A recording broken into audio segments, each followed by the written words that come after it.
Hi, I'm Dr. Richard Binetta, friend of the El Paso Chamber, and today I'm lucky to be visiting with the board chair, Arlene Carroll. Arlene, how are you today? Fine, thanks. It's great to be here. Well, we are very, very happy to have you here. Talk to us a little bit about what it's like coming in as board chair in the middle of a pandemic. Well, I tell you what, I've been involved with the Chamber for many years. I started on their advisory board about 10 years ago, and I've been able to work my way up within the organization. I was very excited to be nominated and elected to be chair of the organization, and it has been a bit of a challenge in terms of with the pandemic, especially with not being able to physically see and be with everybody. But like with everybody, with everything that's going on with Zoom has been key in getting everybody together. And I'm looking forward actually to be able to seeing everybody in person, hopefully within the next few months. One of the things that you've brought to your particular role as chair of the board is an interest in mentoring. You're affiliated with one of the larger financial institutions in El Paso, West Star Bank. How do you perceive mentoring? Why is that important? As somebody who's worked with business in a lending and financial capacity, and now as board chair, why is mentoring so important? Having been in the middle of all of the PPP loans this last year when West Star decided to just jump right in there and get these PPP loans out to all of these businesses, I was able to see firsthand how this pandemic has affected these companies, how some of these smaller retail businesses, they were desperate because they were shutting down and they wanted to keep their employees on their payroll. And so what I was very pleased to see is how the chamber also stepped in and providing guidance and advice for a lot of companies that called the chamber this last year. Also being able to administer and process the grants from the federal funding money that they were able to get distributed to a lot of the smaller businesses here in El Paso.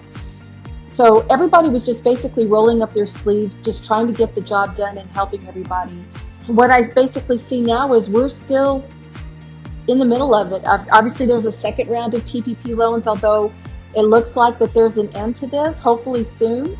But in the meantime, we want to still jump in and continue to help these businesses. And one of the ways to do that is there's going to be businesses that are going to be calling to be able to want a start up again, be able to reimagine themselves in a post-pandemic world. How are they going to be able to run their organization?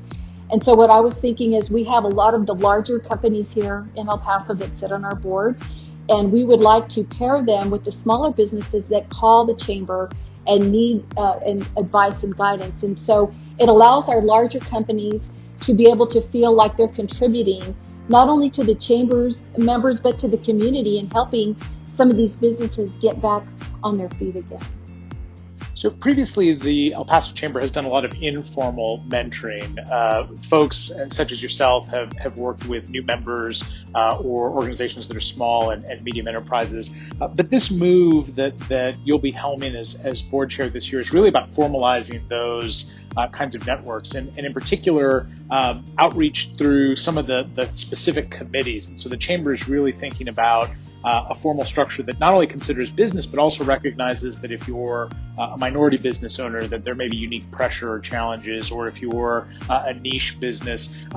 Why is that formalization so important? Why is it something that you think that now is the sort of key time for that? Well, it's very important. And what we're going to be doing beginning next month is we're going to be reaching out to the larger companies and strategically find out what their strengths are and pair them with the smaller companies, and particularly with the committees that are here within our organization, the Black Leadership and our Pride Committee. And we're going to be offering scholarships to any members that are participating in that committee to allow them to be able to call at any time and reach out to the mentors that will be helping them get back on their feet.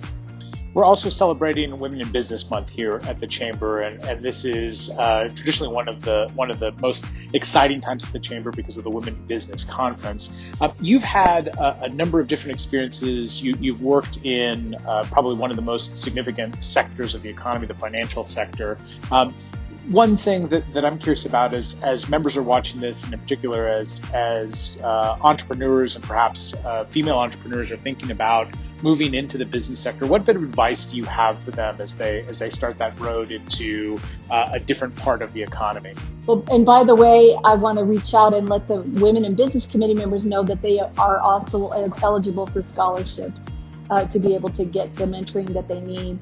But so my advice to women who are wanting to get set back up again in a post-pandemic world, just need to sit down and reevaluate, form a business plan, a marketing plan, get that plan together and formalize, get your numbers together, your projections together, reach out to the chamber so that they can be able to get the necessary advice that they need so that they can go ahead and venture out into the post-pandemic world again and get their businesses going. And all I can say is just stay strong, take it one day at a time, one step at a time, try to be as methodical about it as you can, and just seek advice and guidance. Arlene, thank you so much for your time today and for your interest in championing the mentoring efforts that the Chamber has. For those of you that are interested in joining those efforts or taking advantage of the Chamber's Business Solutions Center, just take a look at the Chamber website at elpaso.org. Thanks very much and have a great day.